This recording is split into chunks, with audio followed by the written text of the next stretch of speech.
प्लासी की लड़ाई में जितने लोग मैदान में लड़ रहे थे उससे ज्यादा लोग मैदान के बाहर खड़े होकर तमाशा देख रहे थे, लड़ाई का परिणाम सुनने की प्रतीक्षा कर रहे थे। देश के भाग्य का निर्णय होने जा रहा था, मगर उस निर्णय में सारा देश शामिल नहीं था। विदेश मंत्री के नाते मैं अफगानिस्तान गया था। आपको सुनकर ताज्जुब होगा, अफगानिस्तान के अपने मेजबानों से मैंने कहा मैं गजनी जाना चाहता हूं, गजनी। पहले वो मेरी बात उनकी समझ में नहीं आई, कहने लगे गजनी तो कोई टूरिस्ट स्पॉट नहीं है, गजनी में कोई 5 स्टार होटल नहीं है, गजनी में आप जाकर क्या करेंगे, गजनी में आप जाकर क्या देखेंगे। मैं उन्हें पूरी बात नहीं बता सकता था। मेरे हृदय में कहीं गजनी कांटे की तरह से चुभ रहा है।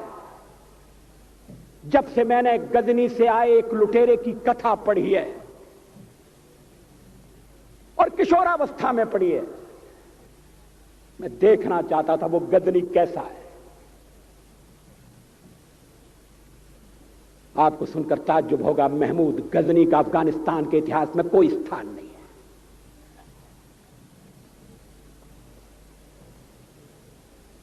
गजनी छोटी सी जगह है, छोटा सा गांव है। कल्पना करिए सैकड़ों साल पहले वहां धूल उड़ती थी, झोंपड़ियां थी, मगर एक लुटेरा लुटेरों को इकट्ठा करता हुआ सोने की चिड़िया को लूटने के लिए चला आया। आपस की फूट से जो राजा है वो लड़ेगा, जो क्षत्रिय है वो लड़ेगा। हमने समाज के बहुत बड़े वर्ग को लड़ने के अधिकार से वंचित कर दिया। हमने उन्हें हथियार नहीं उठाने दिए।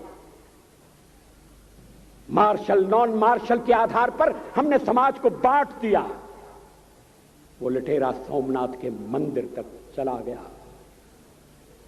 पुजारी देखते रहे। मंदिर की पूजा भक्तों को करना पड़ती है। मंदिर तो एक प्रेरणा का केंद्र है। मैं देशपांडे जी की तरह से नास्तिक नहीं हूं, मगर उनकी नास्तिकता में भी जो आस्तिकता है मैं उसका आदर करता हूं, उसका सम्मान करता हूं। वो जिस आत्मविश्वास से नास्तिक होने की बात कहते हैं,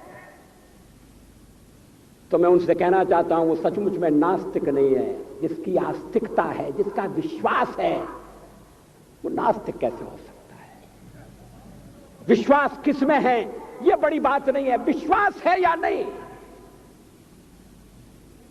हमने समाज के बहुत से बड़े वर्ग को विश्वासहीन बना दिया।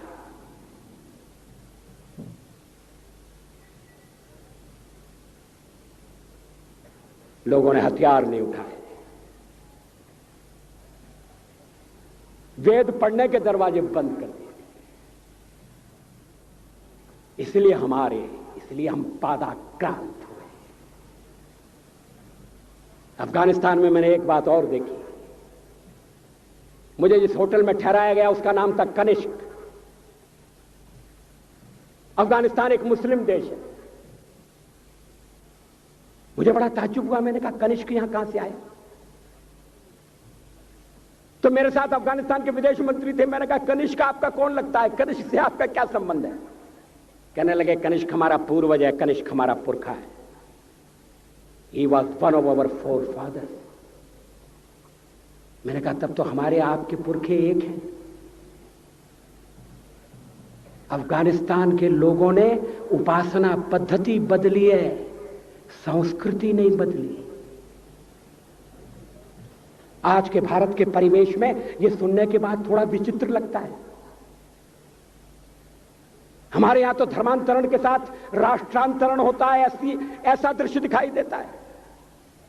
पड़ोसी देशों में ऐसा नहीं हुआ। अभी राम जन्मभूमि का मामला चल रहा है। एक विदेशी आए, कहने लगे राम जन्मभूमि का क्या झगड़ा है। हमने कहा इस पर विवाद हो रहा है कि श्री राम कहां पैदा हुए थे, और जहां पैदा हुए थे वो स्थान उनके मंदिर के लिए प्रयुक्त किया जाए या न किया जाए। वो इंडोनेशिया से आए थे, वो मुसलमान है। कहने लगे हम तो समझते थे कि राम के लिए सारे भारत में आदर होगा, सम्मान होगा। हमने कहा ये आपने कैसे समझा। कहने लगे आप तो इंडोनेशिया आ चुके हैं, इंडोनेशिया में बहुत से लोगों ने इस्लाम स्वीकार कर लिया, मगर श्री राम को विस्मृत नहीं किया, श्री राम को भुलाया नहीं। इंडोनेशिया के बाली द्वीप में 1 महीने रामायण की लीला होती है। मैं उस समारोह में जा चुका हूं। उस समय भी विदेश मंत्री मेरे पास बैठे थे। मैंने कहा ये रामायण ये क्या हो रहा है। मैंने कहा एक्सीलेंसी ये मंच पर क्या हो रहा है। कहने लगे एक्सीलेंसी आपको पता होना चाहिए। हमने कहा मुझे तो पता है मगर मैं जानना चाहता हूं। कहने लगे ये रामायण है, ये राम है, ये लक्ष्मण है, ये सीता है।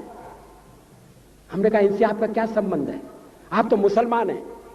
कहने लगे हमारा संबंध बहुत पुराना है, हमारा तब का संबंध है जब हम मुसलमान नहीं हुए थे।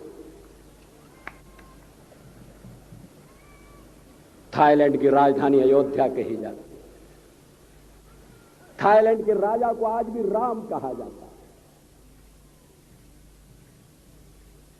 सावरकर जी ने हिंदू राष्ट्र की बात की, हिम्मत के साथ। बुनियादी तौर पर भारत हिंदू राष्ट्र है।